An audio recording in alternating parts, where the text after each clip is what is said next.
This dinosaur is important for a number of reasons. I mean, they're all important, but this one, the Deinonychus, was the center of debate among paleontologists for many years. Specifically, were the dinosaurs cold-blooded or warm-blooded animals? With them alive and in the park, we have our answer. Okay, this is amazing. A baryonyx. These animals have very large claws on their first digit. This dinosaur also likes water, so take a moment to consider its needs when planning out a suitable habitat for it. The baryonyx was originally thought to be a scavenger, but now, with live animals to study, we can find out for sure. Minmi is a relatively small, armored herbivore from Cretaceous Australia.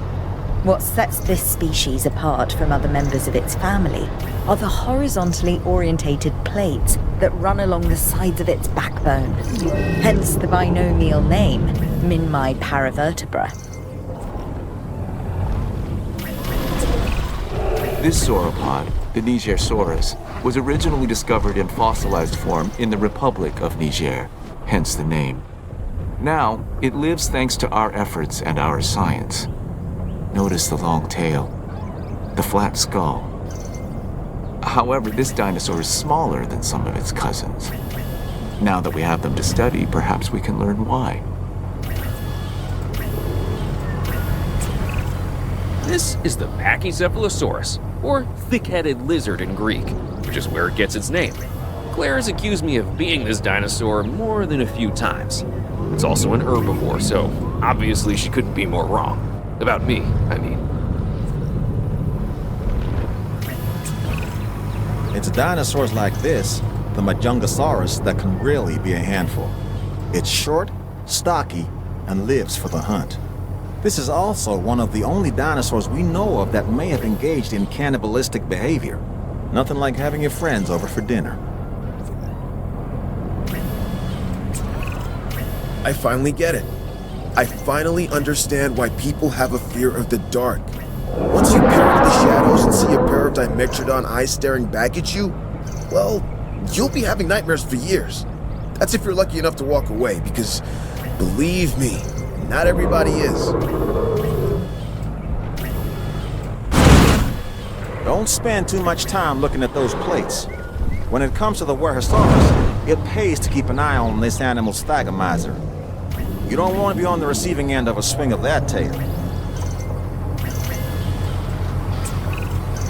Aha! This one takes us back to prehistoric Utah. I definitely wouldn't want to meet this raptor out on a camping trip, would you, huh? Because if it's distant relatives or anything to go by, the Utah raptor will make a meal of anything it can get its claws on. Right, the Sinoceratops, an herbivore that shares many traits with its more famous cousin, the Triceratops. This is a docile animal that you could make into a solid favorite with a little effort. Of course, we're all expecting more than a little effort, but I'm sure you get what I mean.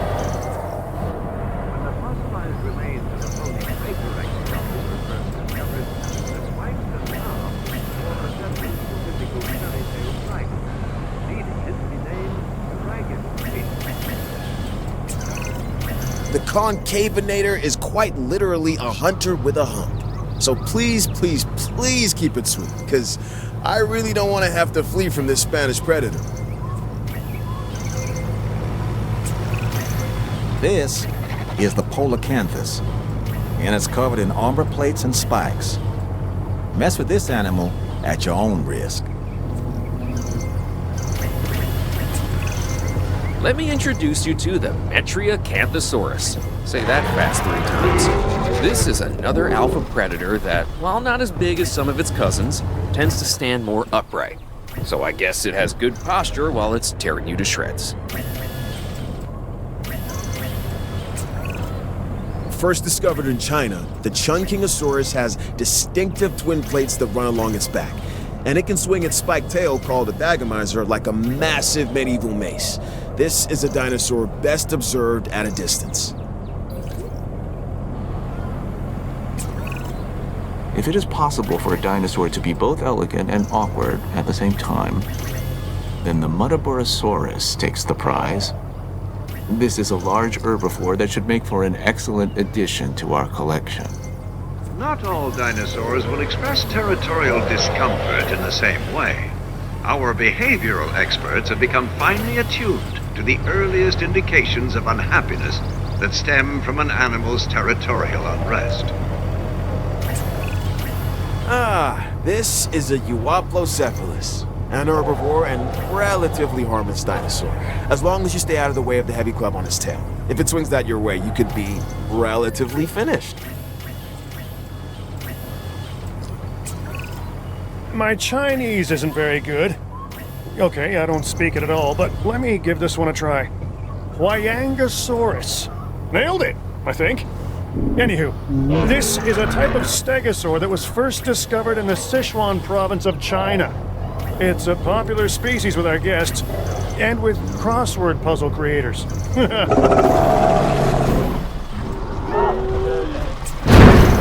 What can be said about the Triceratops?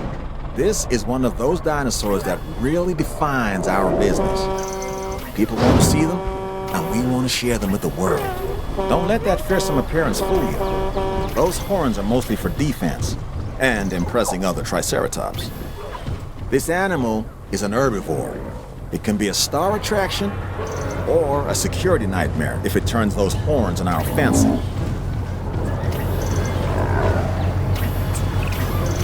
You've successfully introduced a new dinosaur, a Proceratosaurus. This animal is instantly recognizable by the colorful crest on its snout. While smaller in stature than some of the other predators, it is not a dinosaur to be taken lightly, let me tell you.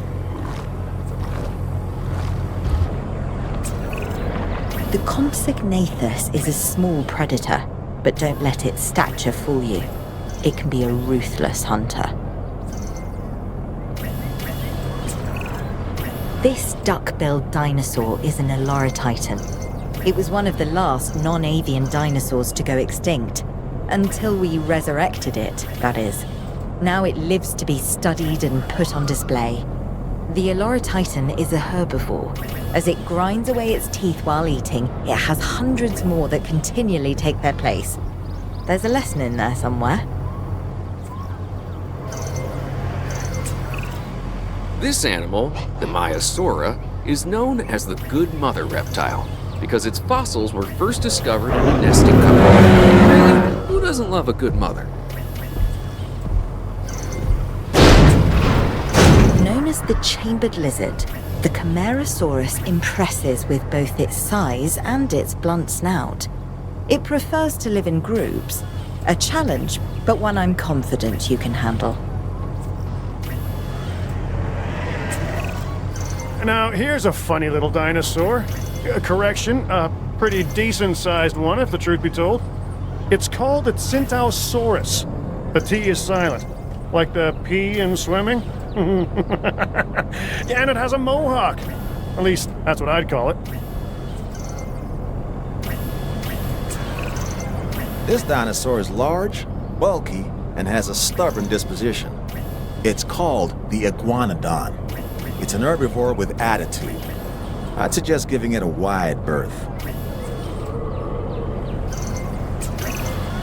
If you ask me, I think this animal gets a bad rap.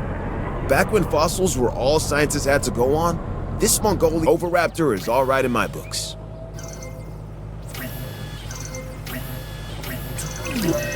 This is a Cryolophosaurus, one of the more colorful members of the collection. It's a carnivore, so take the necessary precautions and don't let its looks deceive you. So the Pentaceratops here, it has 5 horns. 1 on the nose, 2 on the brows, and 2 extending out from its jugular bones. It seems excessive, but maybe it's necessary. Now, this is something a little different. A Spinoceratops. Here we have a hybrid that's more than happy living in colder climates, but I'm still counting on you to give it a warm welcome, huh?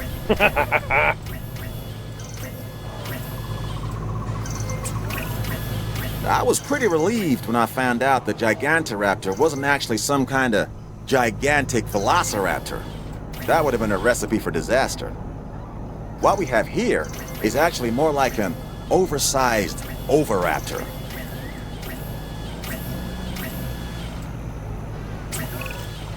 Ah, the Crichtonsaurus. Named after the author, Michael Crichton. Famous for his stories about infectious viruses, sentient nanobots, and also a novel on ancient animals, which I quite enjoyed. This is a social dinosaur that does well in groups.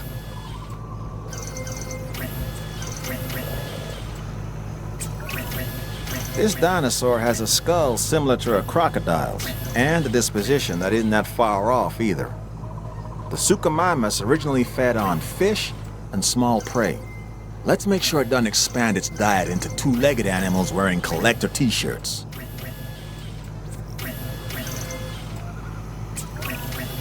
I hope you know what you're letting yourself in for, because there's not much room for error when it comes to the Spinoraptor.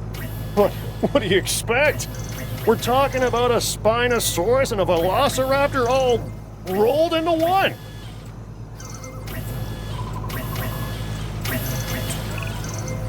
Let me introduce you to Monolophosaurus.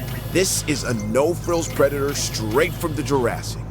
Honestly, I could wax lyrical for days, because it's hard not to be impressed by such a colorful crest, but don't be fooled. This is one tenacious hunter.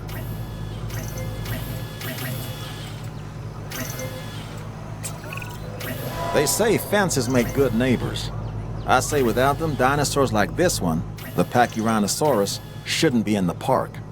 This animal is built like a tank, and it has the personality to match.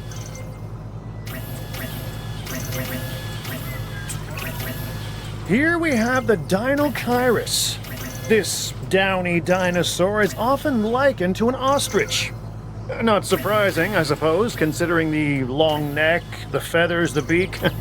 It's just a lot bigger in size, huh? But if things go awry, something tells me this one doesn't need to bury its head in the sand.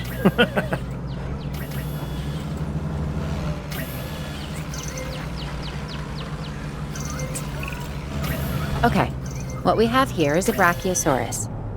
It has long limbs relative to the rest of its body. And what makes it really unique is that it's a warm-blooded dinosaur.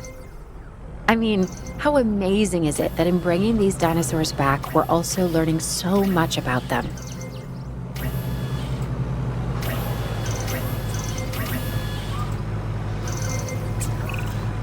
Okay, this dinosaur is something special. Seriously, look at the size of this thing. It's called the Mamenchisaurus. This thing is one of the largest animals to ever walk the earth. And now, thanks to the wonders of genetic engineering, it's doing just that again.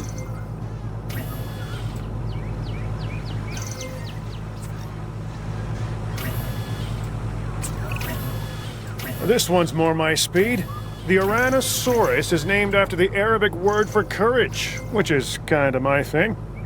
This dinosaur is easy to care for and really only wants a comfortable place to eat and rest, and to be left alone. Sound like anyone you know?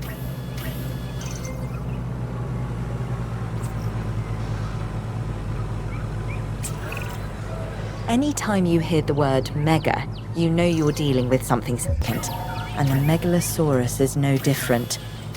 This meat-eating theropod dominates any environment it finds itself in. While that's an admirable survival trait, it's also one that we cannot accept here at the park. I want to make that clear.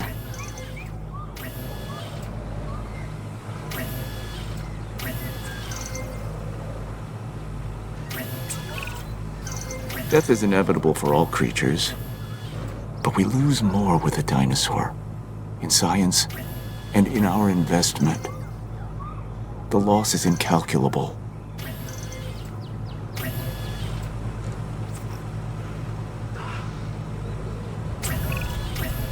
I hope you know what you're letting yourself in for, because there's not much room for error when it comes to the Spinoraptor. But what do you expect? We're talking about a Spinosaurus and a Velociraptor all rolled into one.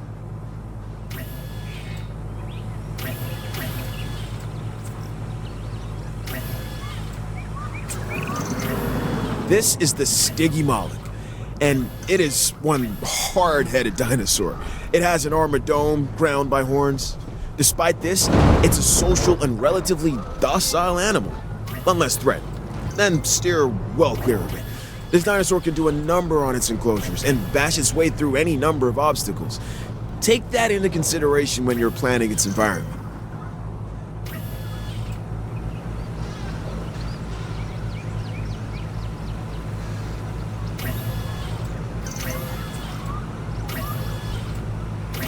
Chaotic tropical storms have been known to occur in these parts. Please be mindful of the dangers posed by these storms, and remember that conditions can change with alarming speed. If you have any concern, please speak to a member of staff. The Stegoceratops is a hybrid that was engineered to wow the masses. It has everything. The horns, the frill, the plates, the spikes. This is a creation straight from the brilliant mind and laboratory of Dr. Henry Wu.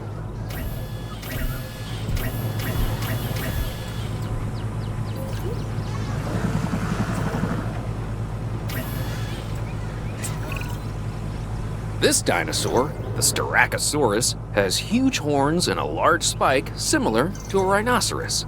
It also has the personality to match. It's an herbivore and uses those horns and a beak to break into even the toughest of plants.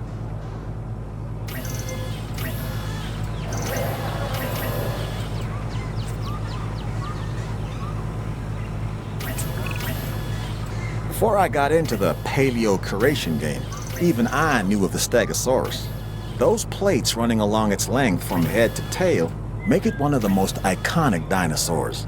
Our guests are gonna want to see it, so make sure you do right by this animal.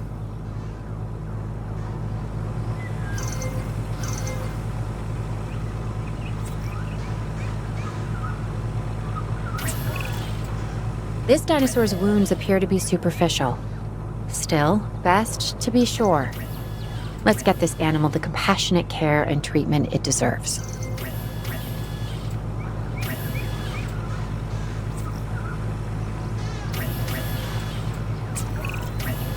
The Changosaurus. Neat.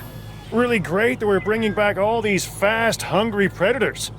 Even better that I get to stay in the office with locks on the doors.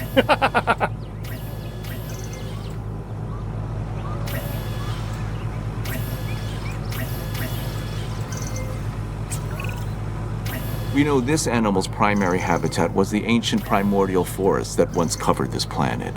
It's called Dryosaurus. Before our research, there was no information on adult specimens of this dinosaur. We only had the fossilized record of juveniles. But now, that's all changed.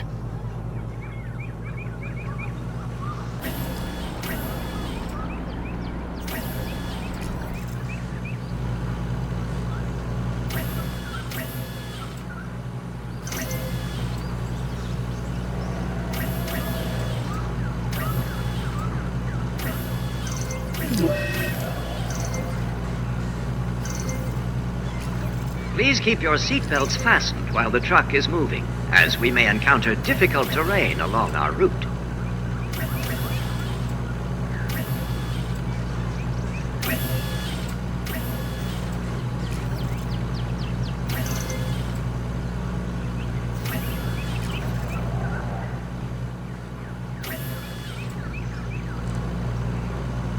You are welcome to take photos during the tour, but we ask that you avoid the use of flash photography, as it can startle the animals.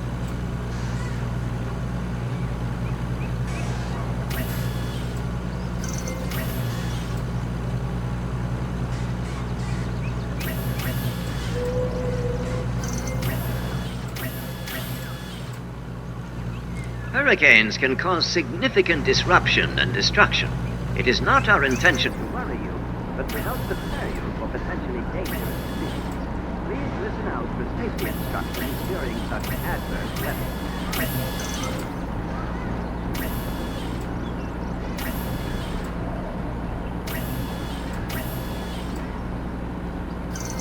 Please be aware that loud noises can disturb our animals. Please refrain from making any sudden sound.